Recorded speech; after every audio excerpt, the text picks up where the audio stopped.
welcome back to the Shared Practices podcast. We are back for another episode of Ask George, where we are going to take a deep dive into the question, am I too late to build real wealth in dentistry? And, I think that this is a very interesting question. And in true Shared Practices fashion, I'm going to try to address this with as much nuance as possible to really help you understand the question. But first, let's just give the Spark Notes answer. No, you are not too late to build real wealth in dentistry. Actually, I would say kind of the opposite. I think you're right on time. I think that, something that I talked about before is, when I was in dental school, I think a lot of my instructors felt like the 70s, 80s, 90s was the golden age of dentistry. And they said all I have to do is put out a shingle, I put out my sign, I open up my location, I get patients, insurance reimbursements are high, plenty of staff team who want to work in dentistry. And, they often call that the golden age. And what I would say to that person, and, this is slightly rhetorical. Obviously, there were some things about that age that were amazing. But, that was 50 years ago. Why do we care at this point? I'm not going to sit here and reminisce about what things were like 50 years ago. That is the least helpful episode I could possibly create. And so if I'm trying to be helpful and provide value, I think it's important to say, okay, well, that's all well and good, but that time has passed. Insurance reimbursements are not what they used to be. There's definitely staff, there's a dynamic in the dental workforce, especially with hygienists, where it's harder to get staff, it's harder to retain staff. And so the HR component has become more complex. And then also on top of that is, it's not so easy to get new patients, right? We don't just hang out a shingle and then we have our office full of people who want care, right? We actually have to market and, have good reviews, and we have to do the things that all consumer-facing businesses do to get new patients. And so dentistry has changed in the last 50 years. And so what I want to say is, we can talk about the golden age, which I find to be a not helpful, irrelevant conversation, or we can talk about the golden way. And so a framework I want to introduce early in this episode that will sort of carry throughout the whole episode is that there's a golden way to have success and build real wealth in dentistry, regardless of what time it is. And so to that person in the 70s and 80s, did you have the ability to do same-day crowns in your office for, a fraction of the lab fee that they might have paid in the 70s and 80s? No. Did you have a cone beam and the ability to 3D print a guide that would allow you to take on a complexity of implant case that otherwise unguided you might not feel comfortable with? No.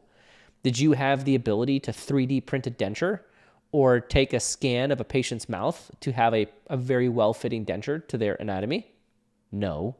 Right? Did you have the ability to take a intraoral scan of their mouth so that you didn't have to take a PVS impression, and PVS is quite expensive? No. Did you have the ability to offer clear aligner therapy, where you had the ability to scan that patient's mouth, show them a simulation of what that could look like, and then potentially get clear aligners converted as a general practitioner? No, right? You see where I'm going with this. I could keep going. But the point is that technology and the types of things that we can do nowadays, that's the golden way. And so it's we don't have the advantages that they had in the 70s and 80s. We don't have the high insurance reimbursements. We don't have the hang a shingle component to that. But there are nuances of the 2020s, and here we are in the mid-2020s. There's these nuances in our modern time that allow dentists to do incredibly well financially and build real wealth. And so I want to break those down. And I think that, I answered a very interesting question on a recent episode of Ask George, where I talked about, is private practice, still viable? And it's a very interesting question because I think that Shared Practices has started on the idea that everyone should go into private practice and own their own office. And I think dentistry has evolved in the last 10 years since the Shared Practices podcast began. And it's not such an obvious question anymore. And so before we even talk about building real wealth in dentistry, I first want to take an aside and talk about there's plenty of ways to build real wealth in dentistry outside of owning your own dental practice. There's, oftentimes some of the highest earning positions in dental are, at certain DSOs. There are certain groups, that can really make doctors incredibly productive with their systems and their process and their unique value proposition to doctors, to the point where you can walk out of dental school, you can go to a DSO, the DSO will train you up on a specific skill set, and then you have the ability to earn a really high income there. And potentially you have the ability to earn, whether that's local equity of a specific practice or like master shares of a holding company that owns many offices. And so before we even get into private practice, I want to put an aside and say that there's a group of people who are going to build a lot of wealth in dentistry that will never own their own office anymore. And I think that's one of the biggest things that's changed in the industry. And so like, am I too late to build real wealth in dentistry? No, of course not. There's going to be, it's a $170 billion a year industry.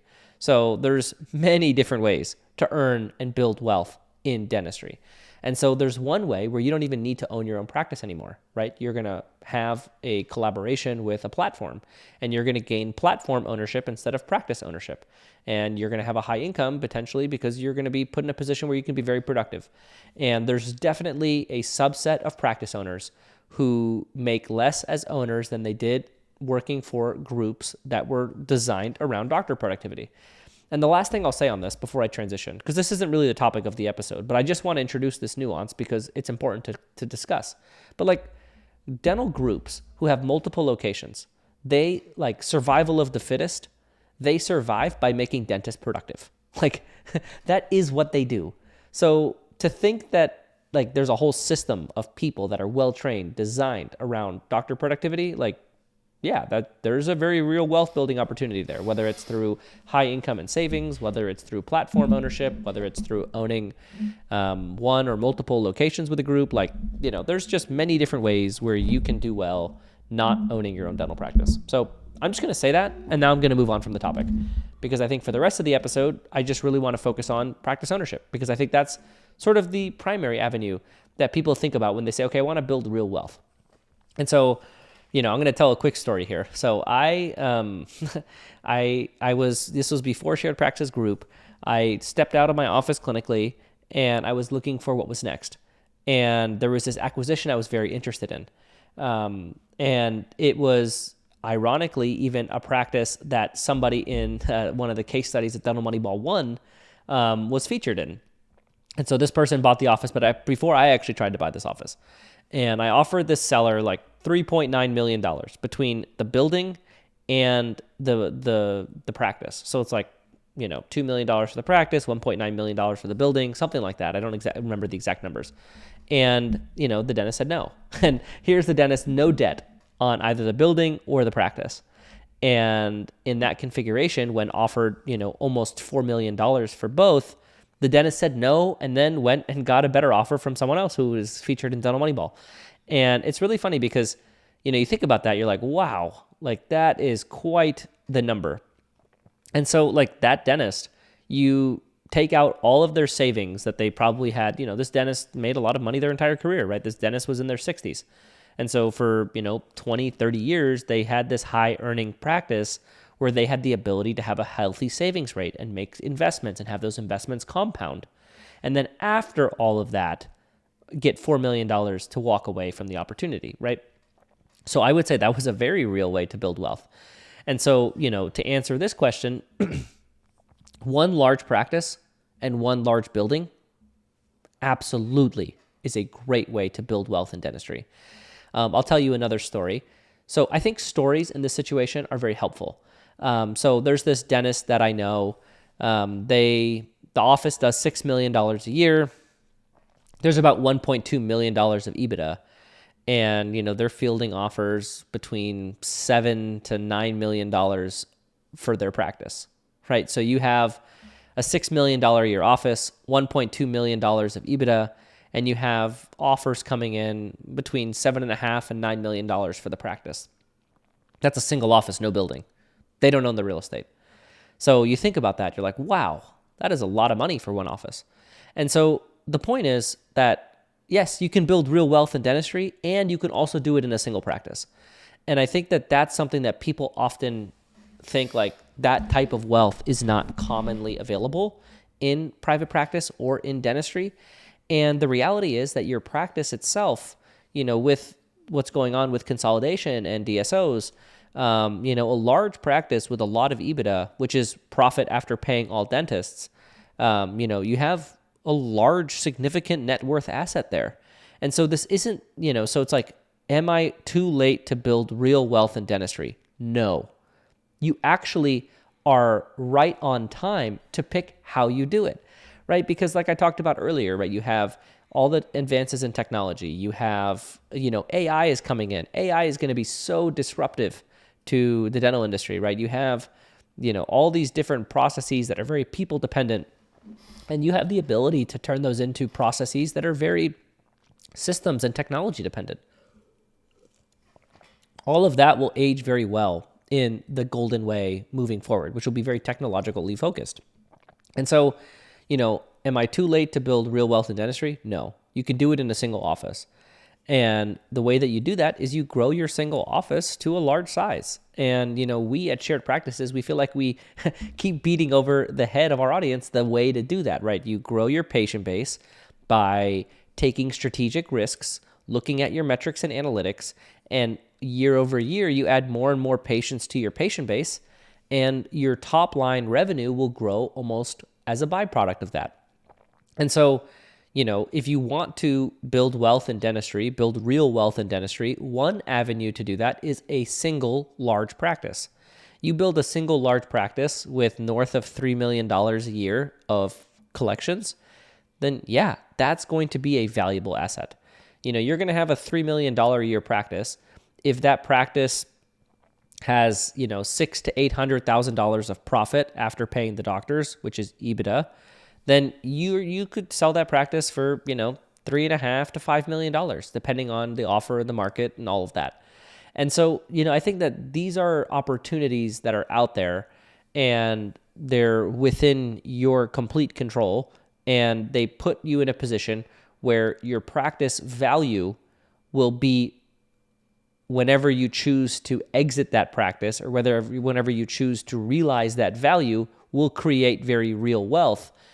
And you will also have real wealth, when you had the asset before you sell it. So let's go through this a little bit more slowly, right? So let's just say you're listening to this and you're like, all right, I'm in. I like this. I want real wealth in dentistry. Great. So you're a pre-owner, let's just say. You say, okay, I'm going to buy a practice, and I'm going to buy an office that has, 8 operatories. And with 8 operatories, maybe you can grow that practice to the point where it's doing $2.4 million per year. It's very common.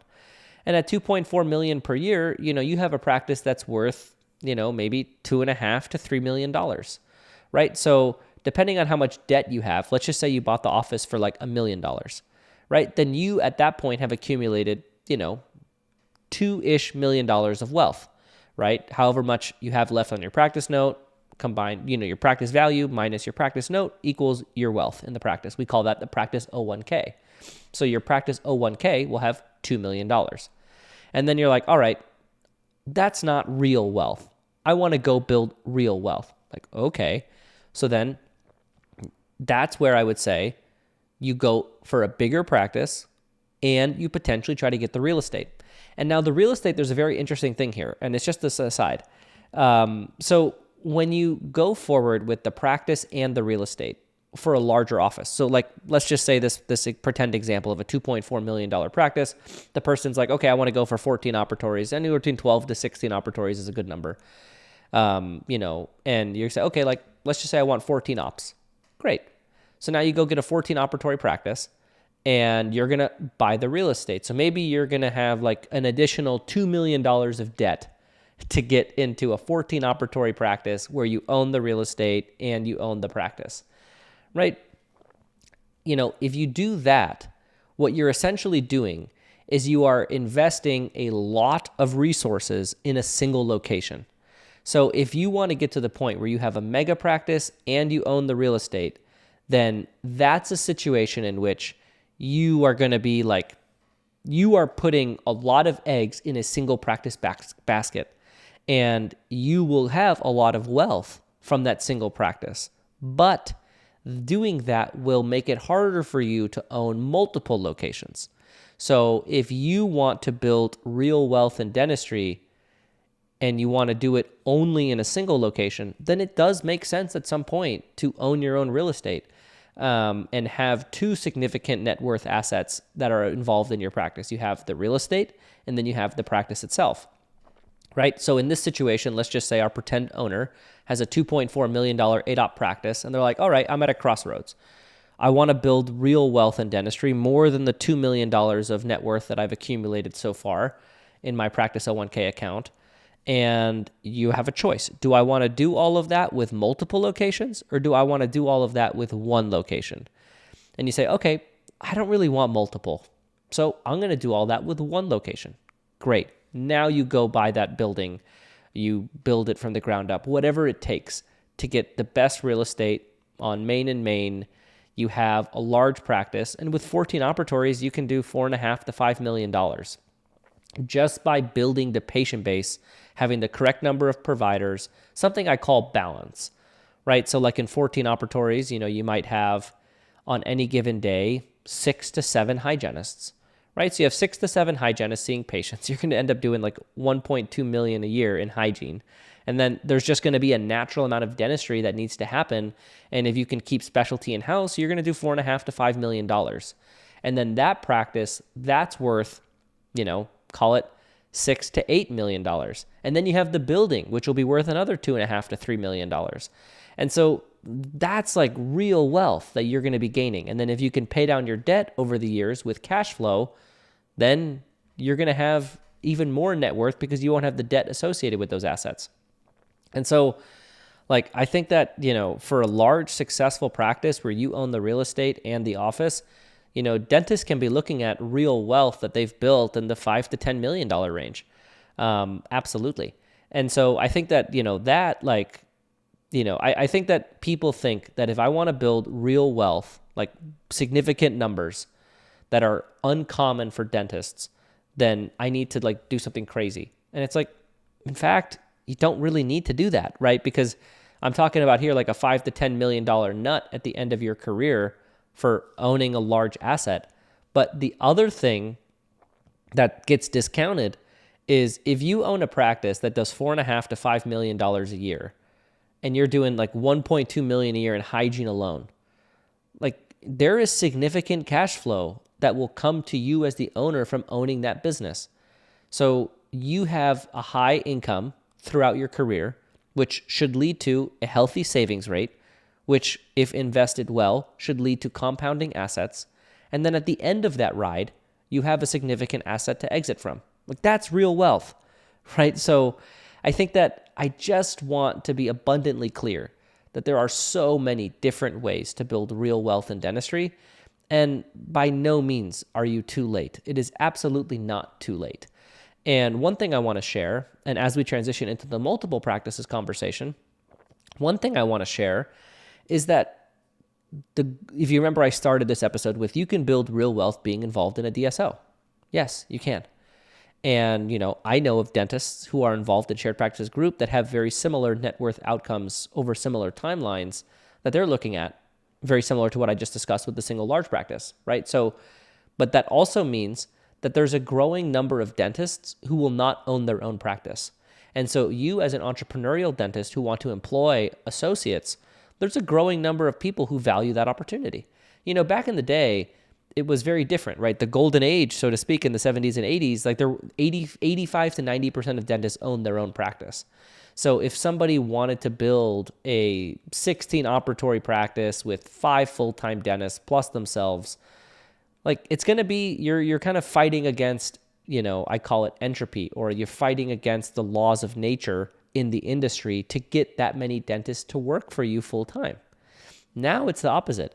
Now you have people entering school with the idea in mind that they will not own their own practice. And so they are going to be attracted to the opportunity where they can earn a high income working for you without the stress or the burden of ownership. And so that's the kind of opportunities that are coming, right? The golden way is using technology, and also you have the ability to make associates productive. If you have the ability to bring on an associate and have them earn $300K per year or higher, that's a very retentive position. People aren't going to want to walk away from that type of earning potential as an associate to go try their hand at ownership. And so if you have that ability to bring in a dentist and have them earn that kind of money, then like you have a very retentive position where like if they move or if they're just like gung-ho on ownership or something like that, then yeah, they're going to leave. But otherwise, like they're not going to leave for a job in the area when they're making that kind of money. And so I think that, there's a lot to be said about the path to wealth of growing a single large practice, which is why at Shared Practices, we've really focused on patient flow driven growth, which is growing your practice by growing the number of patients in a predictable and efficient way using analytics. Like that's been our whole thing. And so, that single large practice is kind of like the continuation of that. And, the last thing I'll talk about is multiple locations, right? I mean, multiple locations is absolutely a great way to build wealth, but it's also like incredibly complex. And I would say that you need a certain type of screw loose to pursue this opportunity, and so that's where you're going to want to have like something about you is going to want to be different in some way. Like I really love the entrepreneurial side of dentistry, or I'm just dying to own multiple locations, or I really want time freedom, or I really want, like you have to have something that drives you to do multiple locations that is slightly irrational. And I know that doesn't sound like it makes sense off the surface, but let me explain. So if I just said that you could have a single location that had 14, 16, 12 operatories, something like that, doing $4 to $5 million a year, and there's very real wealth associated with that opportunity. It's all under one roof. It's simpler from an HR perspective. It's way less risk, right? Like what would drive somebody for multiple? And multiple locations is one of those things that so if we were to compare and contrast and we were to say, okay, we have the owners that I talked about before, $6 million practice, 1.2 million in EBITDA, 7 to 10 million in net worth as a result of this, don't own the real estate, like just the practice, they say, okay, that is their situation. So that's person A, and person B owns multiple. When they get to 2 locations, they're still not passing them. When they get to 3 locations, they're still not passing that one large office. When they get to 4 or 5 locations, if the locations are larger, doing maybe 1.5 north to 2 million plus per year across 5 different locations, depending on their costs, if they have a lot of central costs or not, they may be getting close to the net worth outcome of the person who has 7 to 10 million in one large practice of net worth. And if they get to 6 to 8 offices where they're really well run, they're doing very well, yeah, I can totally see a world where they would surpass the net worth outcome of that person that just had the one large practice. But you see how most people who own multiple locations own 4 or less. Like the vast majority, over 80% of multi-location owners own 4 or less. So I would say that the vast majority of multi-location owners have less real wealth in dentistry than people who own a single location that does 4 million or more. I would say that if you have a single location that does 4 million or more in revenue, you have more real wealth in dentistry than maybe 80% of the people who own multiple locations. Because it's multi-locations. It's actually I love the multi-location aspect of dentistry. I think it's really fun, and I think it's incredibly challenging, which is why I enjoy it. But it's incredibly challenging. It is. And the reality is, to have net worth from multiple locations, you have to have profitable locations. Your locations have to have higher revenue. You have to have very controlled costs. You also need to have your central costs in order. You can't have, a massive finance department, a great, a whole marketing team, a regional management team, an operations team. You can't have all of these central positions that are not in the practice, leading to, practice level profit until you get to a bigger size. And so you have to have a lot of discipline with how you go about multiple locations. And it's one of those things that it's just right, if I'm here and the question is, am I too late to build real wealth in dentistry? And you were to say, okay, well, you could do one path where you have a single location that's large in revenue that you grow through a predictable means of getting more patients, reappointing those patients, etc. That's one path. And the other path is you could get to like 6 to 8 offices where you have great cost controls, really strong operations, consistent doctor performance across the offices, really, really strong financial controls, minimal, central costs to get the same net worth outcome.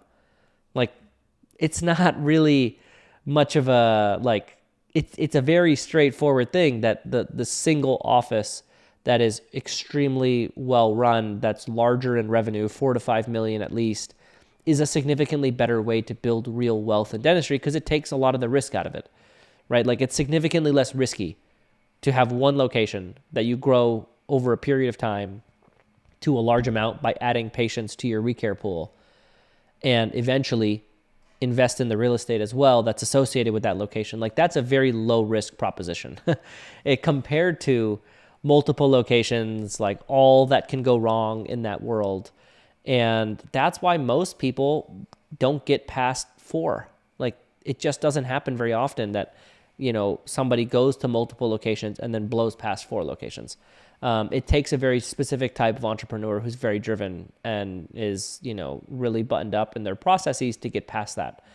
And so, to answer the question in summary and to kind of conclude the episode, am I too late to build real wealth in dentistry? No, not even close. And if you would say, like, okay, let's compare the 70s and 80s, the golden age, so to speak, to the 2020s, I would say that, I would say that your average practice owner in the 70s and 80s had an easier time making $250,000 a year. Like, yeah, totally.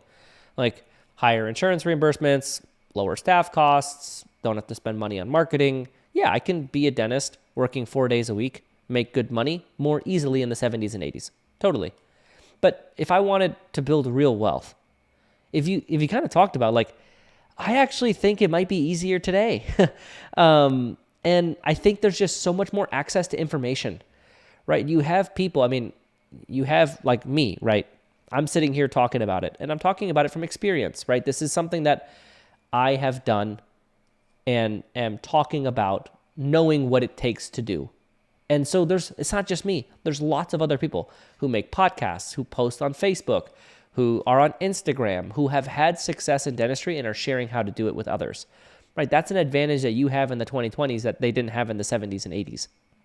Also, the technology, right? If you wanted to make associates productive, which will be a really big part of building wealth, if you want to make associates productive, you have intraoral cameras, you have AI now, like Pearl and Overjet, that will look at x-rays and tell you about, what patients could potentially have using AI. You have, Invisalign with, like an iTero scan, where you take an iTero scan and then the patient sees a little smile preview. Like, that's going to increase case acceptance. You have guided surgery, where you can take on a complexity of surgery that you might not have been able to do in the 70s and 80s, right? So it's like, yeah, we have these challenges for sure. And the way you tackle the challenges is efficiency. You need to be efficient at every step in the process, right? You need to be efficient in your marketing. You need to be efficient over the phones. You need to be efficient in your confirmation process. You need to be efficient in how you retain patients. You need to be efficient in how you present treatment. But luckily, we have all these analytics in the modern day that teach you where you are inefficient, and there's lots of people that will teach you how to become efficient, right? And that's something that obviously at Shared Practices, we coach people on all the time. We're very analytics driven, and we look at people's metrics and we help them find more efficiencies, right? So the way that you combat the challenges of the 2020s is efficiency. You become more efficient. And the way that you take advantage of the golden way in the 2020s is technology and the changing workforce of dentists, right? There's so much technology now that is aiding the ability for dentists to do more at safer and be more productive and do things faster, right? So you got to take advantage of that. And then also the dentist workforce is changing, right? Dental students who are in dental school have different aspirations for their careers. There's significantly less dentists who want to become owners, and there's significantly more dentists who want to align themselves with employers or platforms that provide them with unique opportunities. And am I too late to build real wealth in dentistry? No. All you need is you just need to kind of have a plan, and you need to execute that plan. And there's many different ways to skin the cat. You can build wealth with a DSO. You can build wealth with a single large office. You can build wealth with multiple offices. Those are sort of the paths. And you can also build wealth, highlighted, maybe underscore, as a very high earning dentist with no associates who invest their money effectively, right? Use technology, be super productive yourself, invest, and then ultimately, you can do very well as well. So I hope that this kind of gives you a complete overview of my answer to the question, am I too late to build real wealth in dentistry? No, absolutely not. You have, the financial markets are pouring billions and billions of dollars into the dental industry. And the dental industry is $170 billion a year of revenue in the United States. And it is evolving, and we are in the middle of a consolidation wave. So there's a lot of opportunity out there for entrepreneurial dentists. There's a lot of opportunity out there for people who align themselves with platforms.